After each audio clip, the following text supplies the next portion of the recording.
It has been over 8 years since Krampus was unleashed upon the world. Going into the theater on a sunny Florida day back in December 2015, I had zero expectations for this movie. No, scratch that. I had low expectations. Cynical me saw those trailers and could only think the worst of it.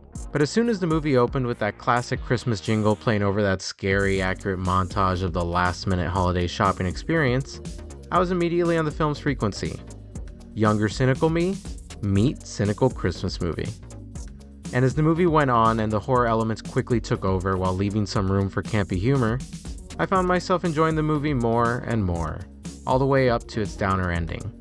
I walked out of that theater loving Krampus, the movie, not the demon.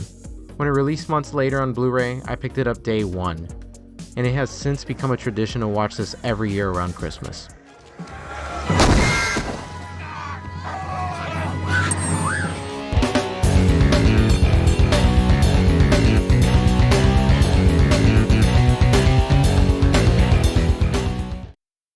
Needless to say, I think Krampus is a fantastic movie. This is a Christmas horror movie that manages to blend the holidays with horror seamlessly, without getting too dark nor sentimental, staying right on that thin line of dark enjoyability.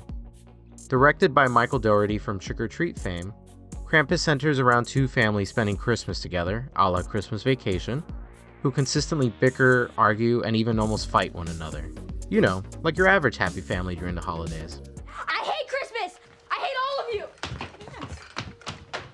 Max! Kid deserves a prize just for telling the truth. As wonderful as this may seem, things go bad when Max, the son of the main family, rips up his letter to Santa, ultimately losing his Christmas spirit. This seems to have a magical effect because out of nowhere, a freak blizzard appears, snowing in the hateful, loving family, and leaving them with no electricity. It doesn't take long before they realize something strange is afoot, but little do they know that they are being hunted by an evil entity called Krampus, a demonic creature from European folklore who is essentially the boogeyman of Christmas. Of course, leave it to the guy who made Trick or Treat to make another holiday-centric horror film. However, it's one thing to make a horror movie all about the spirit of Halloween.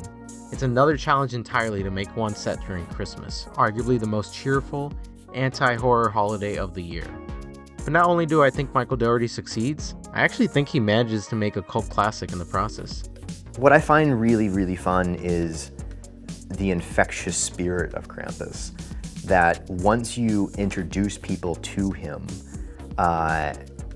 everyone gets it really quickly and they have this wicked smile on their face. Now, what is it that I like so much about this movie? What exactly makes it so special? What makes it a truly great Christmas horror film, standing alongside other classics such as Gremlins or Black Christmas? Well, let me tell you instead of asking more redundant-ass questions. I think the first reason is obvious, to the point that it's in the freaking title. Krampus.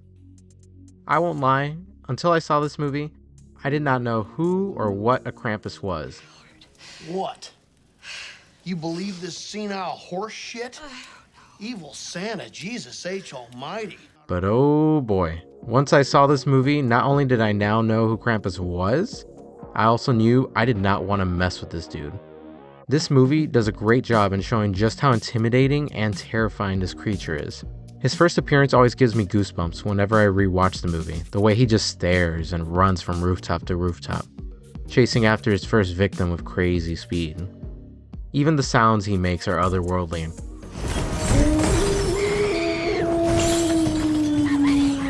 Getting a closer look at him, the design of him is also unsettling, with hooved feet and long spiraling horns. Considering how inhuman his other features are, I'm willing to bet that face, which looks suspiciously a lot like a screaming Santa Claus by the way, is actually a mask covering his real face.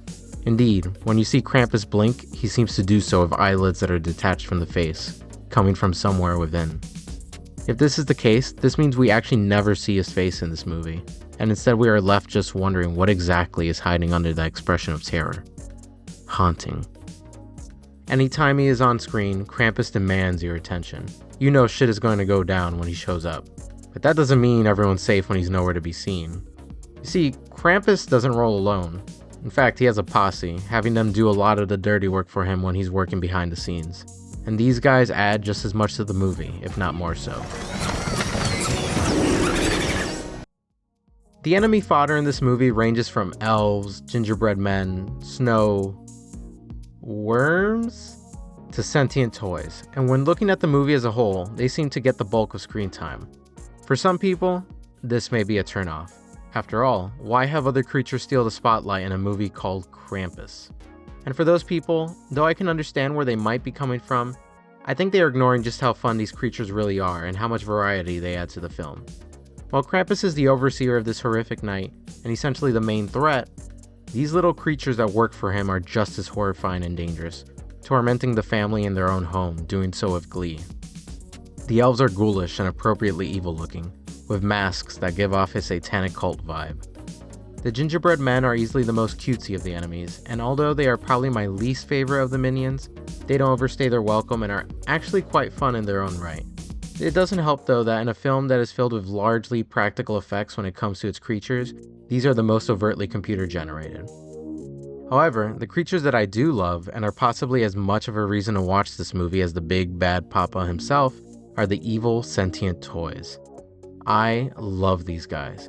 Coming in at around an hour into the film, multiple evil toys burst out of their wrapped packaging up in the attic, and immediately give the family the fright of a lifetime.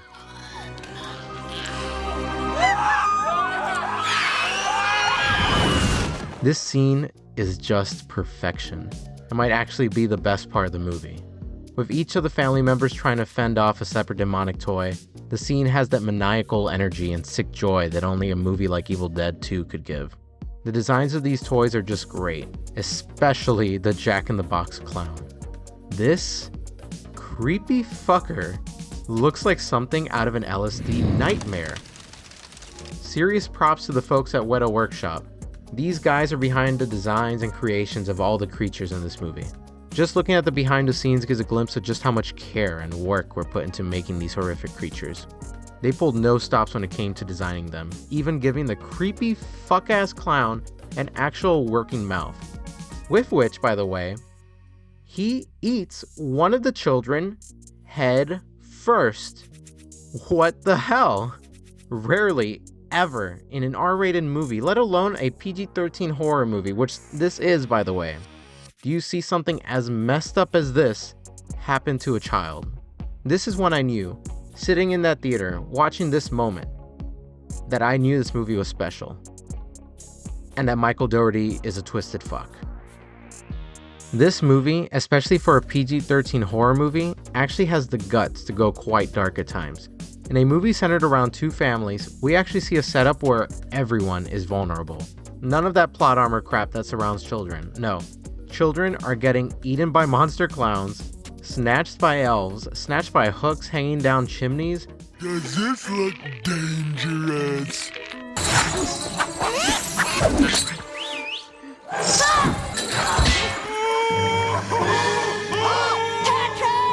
Hell, a big reason Krampus' first appearance is so scary is because he's chasing the teenage daughter. And he wins. Not to mention the Jeepers Creepers style downer ending, leaving you with a wholesomely unwholesome feeling by the end of the movie. However, while the movie does get dark, it doesn't forget to instill some campy humor for good measure, which I honestly think balances the experience and stops it from becoming too much of a drag. That's my boy! That's my boy! It sure is. Whether it's quips, over-the-top reactions, wonderful Toni Collette screams, or something as simple as a silly sound effect, the film is actually consistently funny, although mileage may vary. But I think it's this humor mixed with the darker elements that make for such a satisfying blend, resulting in the movie being darkly fun. Or funly dark. Dark fun, maybe? Well, you know what I mean. If a movie can have me scared one moment, laughing the next, or both at the same time, all without giving me a case of whiplash, then it's clearly doing something right. However, what I think this movie does that truly makes it succeed as a holiday horror film, let alone as a Christmas horror film, is probably the most pivotal element of any holiday film worth its salt. That being, Krampus takes full advantage of the holiday. This is not a horror movie that just so happens to take place during Christmas. This is a horror movie that takes place because it's Christmas. Research trying to come up with the perfect story and the perfect look for the character. And we really figured the perfect story is one that embraces what Christmas movies are, first and foremost. You know, I like the idea that it's a horror movie, but at its heart, it's a Christmas movie. Nearly every element of this movie is Christmas related. Its opening montage, the snowy setting, family gathering a la Christmas Vacation, the decorations, annoying family members who judge you for every breath you take, old Christmas movies on the boob tube, Christmas movies on an iPad, Doggo dressed as an elf, the evil elves, the evil gingerbread man, Santa bag, evil snowmen lurking outside the house, Grandma Omi's Christmas flashback in the style of Rankin Bass animation, a la Rudolph the Red-Nosed Reindeer, a la Santa Claus is Coming to Town, a la The Year Without Santa Claus, a la The Little Drummer Boy, and Candy Cane Bong. Point being, this movie gives you a lot of bang for your Christmas buck. See, remember how I said I was sold on this film as soon as the opening montage began? As cynical as that opening montage is, I couldn't help but feel that unmistakable Christmas vibe that only a true Christmas movie can give.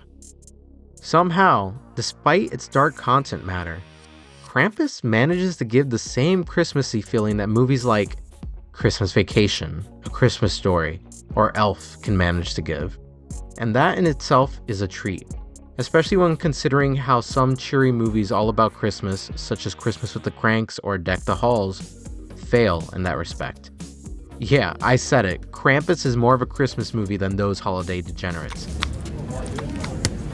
And for a holiday horror film, that is probably the most impressive feat of all, capturing the spirit of Christmas while also managing to make a solid horror film in the process. So please, if you have yet to give Krampus a shot and you don't mind mixing a little horror with your holiday eggnog, let this be your sign to finally give it a try. Between the monsters, the horror, the humor, and the Christmas spirit itself, you might just find a new holiday favorite. Merry Christmas, guys.